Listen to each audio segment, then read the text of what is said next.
I woke up gasping for air, the sound of his voice still echoing in my ears. Come to the airport. I'm arriving on the morning flight. It wasn't just a dream. It felt like a memory. Like Daniel had been right there beside me, his voice pressing against the walls of my bedroom, as real as the air I breathed. My hands trembled as I pulled the sheets tighter around my body, my skin damp with sweat. For a moment, I couldn't move. The clock on the nightstand blinked 4:42 a.m., and rain pattered softly against the window. The same soft drizzle that always seemed to arrive in late September, right around the anniversary. 5 years. 5 years and 3 days since his plane went down off the coast of Cape Cod. They never found his body, just twisted wreckage and scattered memories floating in the sea. I'd held on to that absence for years, like some cruel joke from the ocean. You'd think time would dull it. That grief would become something you could tuck into a drawer and forget about until the holidays. But some mornings, like this one, it rose up like a tide, flooding everything. I sat on the edge of the bed, elbows on my knees, trying to breathe. The room looked the same, but something inside it had shifted. Or maybe it was just me. I hadn't heard his voice in years, and now here he was, demanding I come to the airport. Like no time had passed at all. I stood and crossed to the window, pressing my forehead to the glass. Below, the streetlights cast ghostly pools of yellow on the slick asphalt. Gloucester was still asleep, its fishing boats resting in the harbor, its streets hushed beneath the weight of a rainy morning. I whispered the words out loud. Morning flight. From Istanbul. The specificity of it made me shiver. Dreams weren't supposed to be that clear. They were supposed to dissolve by sunrise, fade like fog. But I remembered everything, his tone, his urgency, the way he always sounded when he was rushing out the door, still tucking his wings pin under the collar of his uniform, promising he'd be back by the weekend. Daniel Whitmore had a voice that didn't leave room for argument. I walked to the dresser and opened the top drawer. My fingers brushed against the edge of an old photo tucked beneath a stack of scarves. I pulled it out slowly. There we were, standing on the tarmac at Logan Airport, his arm around my shoulders, his pilot wings gleaming in the sun. It had been his first flight as captain. I'd been so proud, so sure the sky couldn't take him from me. I picked up my phone and, before I could talk myself out of it, dialed the flight information hotline. Boston Logan Airport, how may I help you? The woman's voice was groggy but polite. Yes, I need to check on a flight. Arriving this morning. From Istanbul. A pause. Then, flight 347. Arrival at 9:20 a.m. I didn't reply, just stared at the photo, my pulse thudding in my ears. Coincidence? Maybe, but the kind of coincidence that makes your whole body go cold. For hours. That's how long I had until the plane landed. For hours to decide whether I was about to do something wildly irrational, or whether, just maybe, the dead don't always stay dead.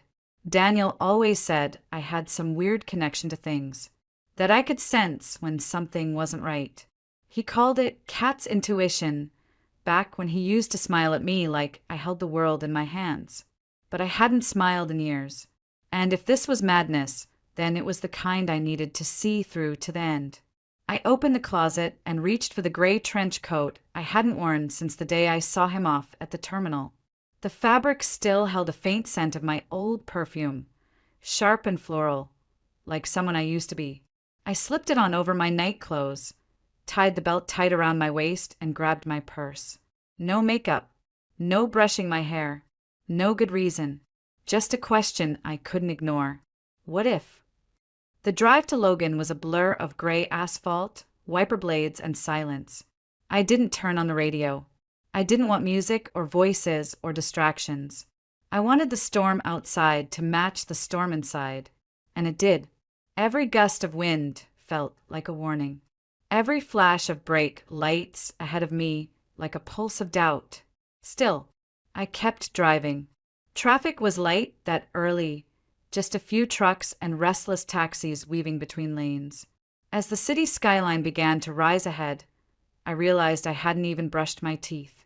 I was going to walk into an international airport looking like a ghost, which felt fitting, I suppose. I wasn't there to see the living. I was chasing the dead. By the time I parked and walked through the sliding glass doors into the arrivals hall, the rain had turned to a mist that clung to everything. My hair, my coat, the corners of my lashes. Logan buzzed with early travelers, tourists dragging sleepy children, students returning from abroad, business people glued to their phones. It was a blur of reunions and anticipation, and there I was, standing still in the middle of it all, holding my breath. I found the arrival screen. My heart jumped when I saw it. Flight 347 from Istanbul. On time. I had 30 minutes. I sat down on a bench across from the customs exit. Every few seconds, my eyes darted up. I watched people waiting with signs, with balloons, with flowers. An older couple stood hand in hand, their eyes lighting up when their grandchildren ran into their arms. A young woman fixed her lipstick 3 times, checking her reflection in her phone camera. A man with a cane clutched a single rose in a trembling hand. And me? I waited for a man the world had declared dead. Time slowed. 10 minutes. 7. 3. Then the announcement. Flight 347 has arrived. Passengers will be exiting gate C shortly. I stood up. My hands were ice.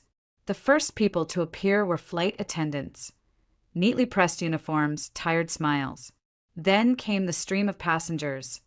Families in matching shirts, solo travelers with earbuds, couples locked in sleepy conversation. I scanned every face, every pair of shoulders, every movement, and then I saw him. At first, it was just the way he walked, calm, slightly forward-leaning, like someone always bracing for turbulence. Then the shape of his jaw, his profile, the line of his brow. Daniel. He looked older, a bit thinner. A scar sliced through his hairline on the left side, something new. But it was him, my husband, the man I'd buried in my heart 5 years ago. And he wasn't alone. A woman walked beside him. Blonde, tall, beautiful in a polished, magazine cover way. She laughed at something he said, tipping her head back carefree. Her hand held a bouquet of roses. His hand rested lightly on the small of her back. They were walking like a couple, like 2 people deeply, unapologetically in love. I couldn't breathe. The world around me faded to static, muffled, and slow. Then Daniel turned his head and our eyes met. In a second, the smile vanished from his face. Shock. Then something sharper, anger. He stepped forward, fast. "What the hell are you doing here?" he barked. People turned to look. That was the first thing he said to me in 5 years. Not "I missed you," not "you're alive," not even my name. Just rage. Lauren, her name would come later, looked between us in confusion, her hand still holding the flowers. I didn't answer. I couldn't. My voice was somewhere deep inside me, buried beneath disbelief. Daniel reached for my arm, then stopped himself. "Come with me," he muttered. "Now, we're not doing this here." And just like that, the man I'd mourned, the man I'd loved, walked away down the corridor, dragging me behind him like I was the one who owed him answers. We ended up at a cafe tucked into the corner of the arrivals terminal. One of those airport cafes that smelled more like disinfectant than coffee. It was nearly empty, just a few exhausted travelers nursing burnt lattes, a bored server wiping down menus. Daniel chose the booth farthest from the window, as if even natural light might expose something. Lauren slid in beside him. I sat across from them, my coat still damp, my hair clinging to my cheeks. My body was there, but my mind felt suspended somewhere between memory and madness. Daniel didn't look at me. Not really. The waitress approached, barely masking her disinterest. "Coffee?" she asked. Daniel nodded. 3. Silence followed, thick and unbearable. It was Lauren who finally broke it. She turned to me with a tentative smile. "I'm Lauren," she said softly. "You're Sarah, right?" I nodded. My throat was too tight to speak. Daniel stared at the table like it held all the answers. Then, finally, he looked up. I suppose I owe you some kind of explanation. Some kind. He didn't sound sorry, just inconvenienced. I waited. I didn't die, he said plainly. Obviously. No, I whispered. Clearly. He exhaled slowly, like this conversation was exhausting him. My plane went down. You know that. But I survived. I was thrown clear during the crash. Knocked unconscious. I woke up on the shore hours later. Fishermen found me. Took me to a small clinic outside Izmir. Lauren blinked. You told me you were in a car accident. Daniel flinched, barely. I had a head injury. I didn't remember who I was for a while, he said. By the time my memory returned, I'd already been registered under a different name, Maxwell Curtis. The Turkish authorities thought I was another passenger whose body was never recovered. And you just went with it? I asked. My voice cracked, brittle and foreign in my own ears. He shrugged. It seemed easier, cleaner. No questions. No messy explanations. No wife, I said. No life back home. Sarah, no funeral to attend. Just vanish. Start fresh. I thought it was a sign, he snapped. A second chance. You don't know what it was like, waking up nameless, alone. The world thought I was dead. So I let it. Lauren turned to him, confusion spreading across her face. You told me she died in a car crash. Daniel didn't answer. Daniel, she pushed. I needed space, he said, waving it off. Closure. For everyone. I stared at him. This wasn't the man I married. That man had held my hand during storms. Had cried the day we learned we couldn't have children. That man had whispered promises into my neck, swearing we'd grow old by the sea. This man told his new wife I was dead, so he wouldn't have to deal with paperwork. Lauren looked stunned, hurt. So, we're not legally married. Daniel hesitated, then said the word like it was bitter in his mouth. Noah's silence fell so loud it felt like static in my ears. I finally spoke. Why are you here, Daniel? Why now? He rubbed his hands together, then placed them flat on the table. To settle things, he said. Legally. I want a divorce. I laughed, actually laughed, a sound I hadn't made in months. We're still married, I said. You never filed anything. You thought I was dead. And you thought pretending to be dead was more convenient than a phone call. His jaw tightened. I want to make this right, he said. No, you don't, I said, my voice low. You want something. That's not the same. He leaned back. Half the assets. What we built together. I'm entitled to it. You abandoned me, I whispered. You left me to grieve over an empty grave. Lauren reached out to touch his arm. He didn't move. She looked at me then, her eyes wide, glossed with shock. I didn't know. I swear. He told me you died. He even showed me a newspaper clipping, an obituary. I nodded slowly. I wrote that obituary. No one spoke. Behind us, a coffee machine hissed. My heart thudded painfully, slowly, like it had nowhere left to go. Daniel finally broke the silence. I just want to move on. Clean. Fair. Fair. There was nothing fair about any of this. I didn't remember driving home. Somehow, I ended up parked in front of my little gray cottage by the harbor, hands clenched around the steering wheel, engine ticking softly in the cold. The sky had turned a bruised blue, the kind of winter dusk that made everything look like a faded postcard. Inside, the fireplace still held embers from the morning. Milo meowed once before curling back on the rug. I sat on the couch, coat still on, boots damp from the airport floor, trying to breathe. Daniel Whitmore was alive. He had sat across from me, with that same slant to his mouth when he was hiding something. The same fingers tapping rhythmically on the table. The same man who used to hum softly while shaving, now casually asking for half of everything, like we were squabbling over leftovers. I didn't cry. Not right away. I just sat there, hollowed out by the weight of it all. Later that night, I took out the box. It had been in the attic for years, sealed, taped, labeled with his name. I opened it slowly like it might still bleed. Inside, wedding photos, flight school certificates, postcards from Italy and Cape Cod. All the echoes of a life that was supposed to be ours. I held up our wedding photo and stared at the woman I used to be, eyes soft with hope, shoulders turned toward the man beside her.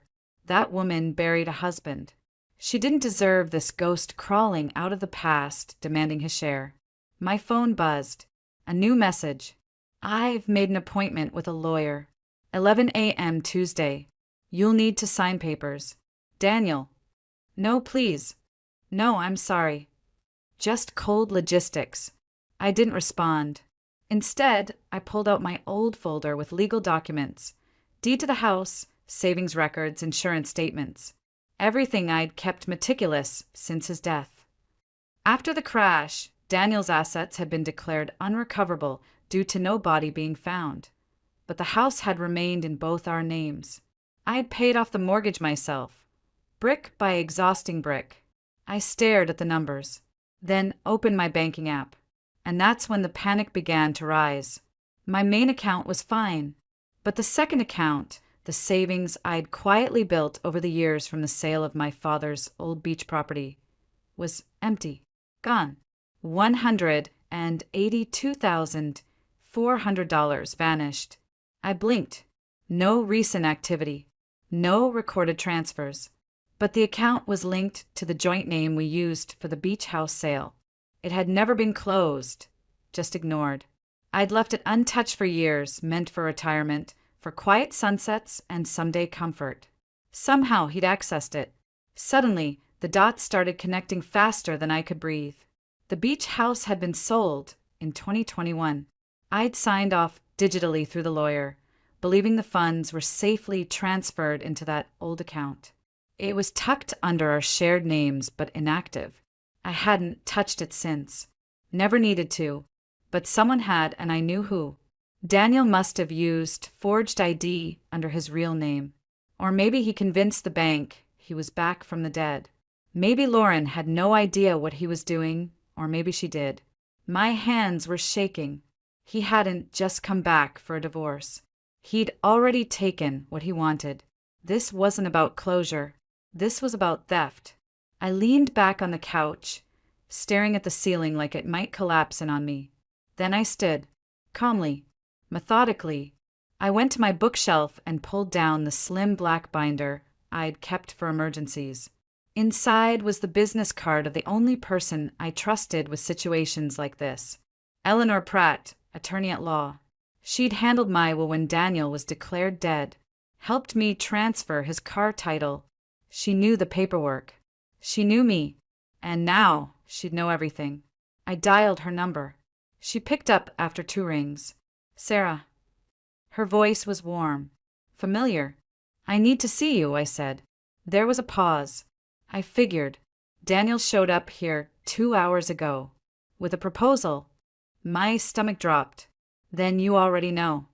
I know enough, Eleanor said. Come in tomorrow morning.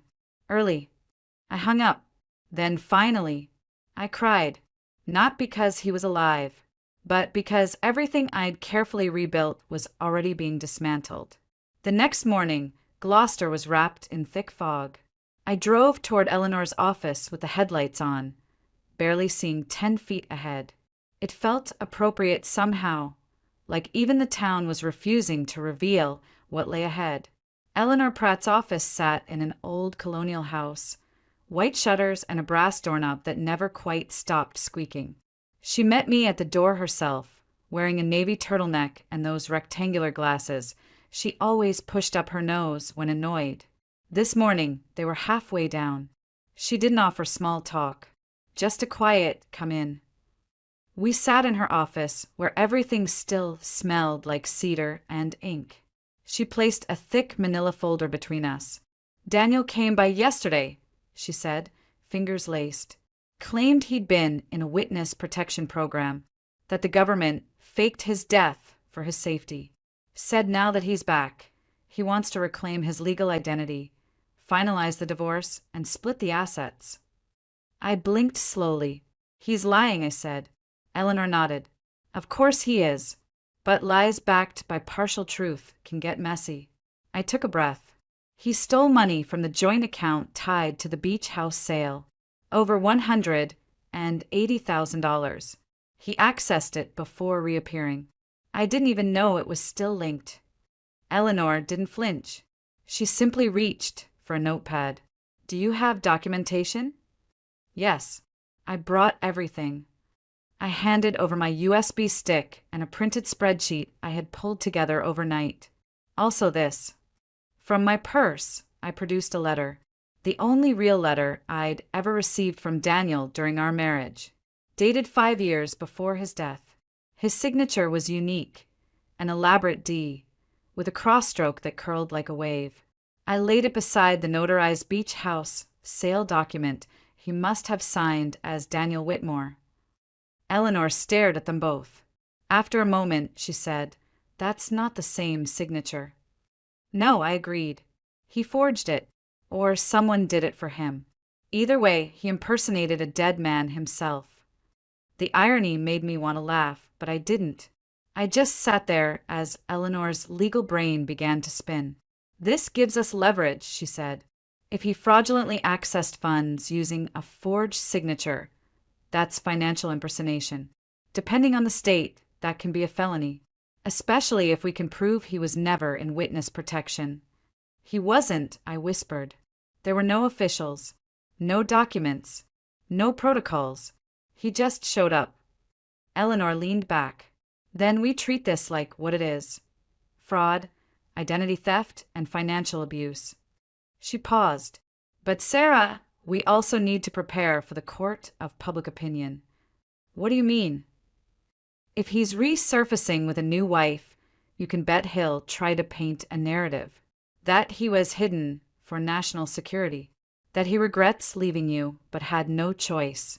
That he came back to make things right. We've seen it before. People fall for stories more than facts. I swallowed. So we need a story too, I said. Eleanor smiled faintly.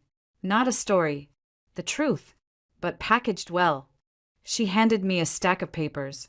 We'll file an injunction on the contested assets. Freeze that account and request a financial audit. In the meantime, I want you to write a statement. Everything. From the day he died until the day he came back. I stared at the paper. I already have, I said quietly. Eleanor tilted her head. You did. I nodded. It's not legal language. Not facts and figures. Just my truth. And it was true.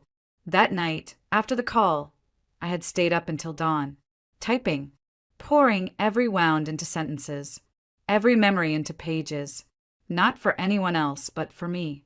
Because for 5 years, I had lived with a ghost. Now, the ghost had a name, a bank account, and a wife. But I still had the truth. 2 days later, I saw her, Lauren Mitchell. It happened at the small grocery store off Main Street, the kind of place where everyone knows your name and the cashier still asks how your mom's doing. I had stopped in for coffee beans and almond milk. She was already in line, her long auburn hair tucked into a green wool coat, a tote bag slung over her arm. She turned her head when I stepped in, and for a second, our eyes met. I didn't expect recognition, but it was there, that fleeting flicker of guilt. She looked away first. I should have left it at that. Should have picked a different line, a different store, a different day. But I didn't. As she stepped outside with her bag, I followed. "Lauren," I said softly. She froze, turned around slowly. "Yes." She didn't pretend not to know me. That told me everything. "I'm Sarah Whitmore," I said. She gave a tight nod. "I know." The silence between us was so still it made the passing traffic sound like waves crashing. Lauren's breath clouded in the cold air, and her fingers clutched her tote like it might anchor her to something real. "I didn't know at first," she said quietly, "who you were, what he'd done. But you know now." She nodded. "How long?" I asked. "We met 4 years ago in D.C. I had just transferred to the Federal Archives. He introduced himself as David Holloway. I blinked. He changed his first name. She gave a bitter laugh. He said Daniel sounded too dramatic, too connected to a life he'd left behind. He never told you he was married? No. He told me his wife had died in a fire. Said he lost everything. That's how he justified the nightmares, the paranoia. I thought he was a war vet. My stomach turned. So you married him? 2 years ago, she said. A courthouse wedding. No guests. Just us and a witness from the DMV. I wanted to ask more. About their house. About the life he had spun from lies. But none of it would matter. Not now. He's not who you think he is, I said. Lauren looked at me and her eyes softened. I know. And that's when I realized something else. She wasn't the villain. She was just another casualty. A different kind of widow. I'm sorry, she whispered. For what? For not seeing it sooner. We stood there on the sidewalk for what felt like hours, but it was only moments. A gust of wind swept between us, cold and sharp. Then she reached into her coat pocket and pulled out a small envelope. He left this in his drawer. I don't know what it means, but I thought maybe you should have it. I took the envelope without opening it. Are you going back to him? I asked. Lauren looked away. I haven't decided, she said. And then she walked away. I stood there, envelope in hand, heart thudding in that strange rhythm between anger and pity. I had thought confronting the other woman would bring closure, maybe even satisfaction. Instead, it brought something else. Clarity. Daniel wasn't just a liar. He was a master of reinvention, always rewriting himself to fit someone else's need. And we were both just chapters he had tried to erase. But I wasn't going to let him finish the story. Not this time. I waited until I was home to open the envelope. The paper inside was old, creased, yellowed at the edges, the ink slightly faded. It wasn't a letter. It was a photocopy of a death certificate. His own. Daniel Everett Whitmore. Deceased. May 17th, 2019. Cause of death. Plane crash, North Atlantic route. Filed in D.C., signed by a federal investigator and notarized. It was official. My hands shook. He had forged his own death. I stared at the paper, reading it over and over as if some hidden message might reveal itself. But the facts remained unchanged. Daniel had somehow manipulated the system, faked a tragedy, and vanished like a ghost to the new name and a new life. My mind reeled. Why? What could have driven him to erase everything? Then I remembered something Lauren had said, that he told her his wife had died in a fire. So he hadn't just erased himself. He had rewritten me too. Made me disappear. My first instinct was rage.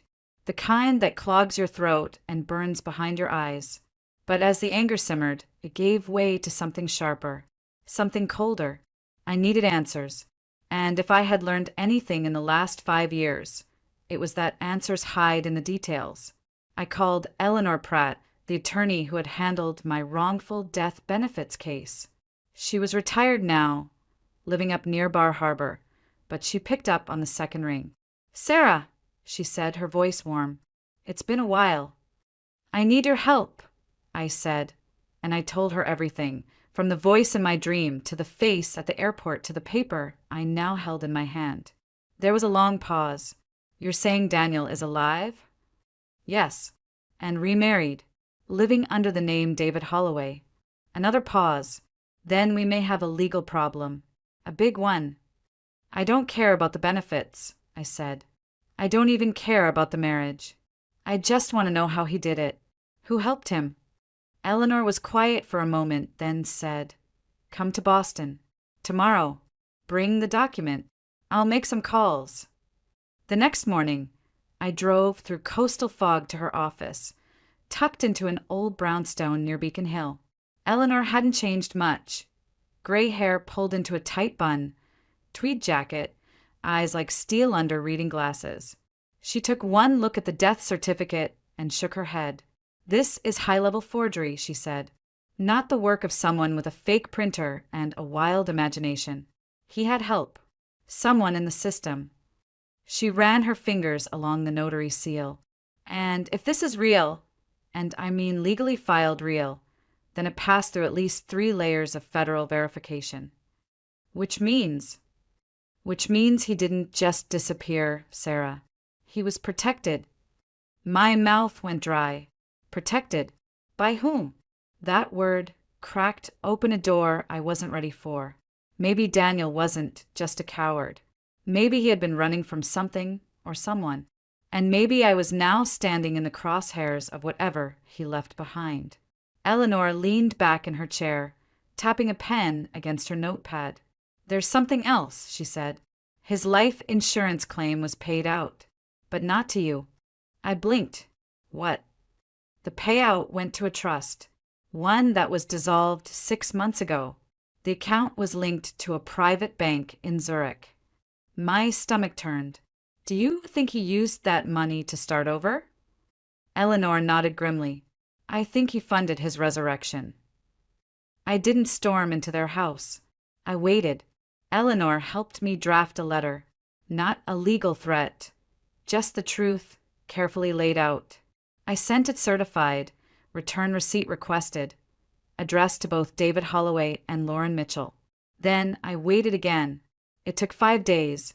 5 long days of sleepless nights and second-guessing everything I'd ever believed about the man I once loved. Then, late one afternoon, a black SUV pulled into my driveway. He stepped out slowly alone. No Lauren, no bodyguards, just Daniel or David, whatever name he was using now. But to me, he was just the man who left me to burn in the wreckage of a life he had torched. He looked older, more gray around the temples, lines around his eyes, but his posture was the same. Controlled, measured, calculated. Sarah, he said. I didn't answer. He sat across from me on the porch. For a moment, he just stared at his hands like they were strangers. Then he said it. I never wanted to hurt you. I laughed. It was bitter and cold and hollow. You faked your own death, Daniel. You let me mourn you. You let me bury an empty box. He looked away. I had no choice, he said. There's always a choice. He paused. Then, barely audible, he said, there was a threat. From something tied to my past missions. I was told the only way to protect you was to disappear. I blinked. Told? By whom? He didn't answer. Was the trust part of that too? The bank in Zurich? The new identity? The marriage to Lauren? My voice rose. He finally looked up. That wasn't supposed to happen. I wasn't supposed to love again. Then you shouldn't have rewritten me like I was a chapter you could erase. He didn't deny it. Didn't apologize. He just sat there, breathing heavily. I tried to check on you, he said. From a distance. I scoffed. You mean the flowers? The envelope? You watched me spiral into homelessness and grief and thought lilies would fix it. Silence. I don't need your excuses, I said. I need your signature. He flinched. I'm filing a petition. To have your death certificate voided. To restore my legal identity. To expose everything you buried under your lies. I don't care if you run again. I just want the truth documented. And if I refuse... I stood. Then I'll go public. I'll send the documents to the press, to the FAA, to the Department of Justice. You'll be a ghost hunted by everyone you tried to avoid. He closed his eyes. You wouldn't.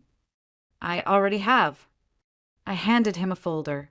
Inside, copies of the certificate, Eleanor's findings, and a notarized letter stating my intent. He read it in silence. Then, with a quiet sigh, he pulled a pen from his coat. I'll sign it. But Sarah, I froze. I never stopped loving you. I didn't flinch, didn't soften. I had cried enough tears for this man to fill the bay outside my window. You didn't love me, I said. You loved the version of me that didn't get in your way. As he stood and walked back to the SUV, I felt no satisfaction, no victory, just closure. And sometimes that's the bravest kind of ending.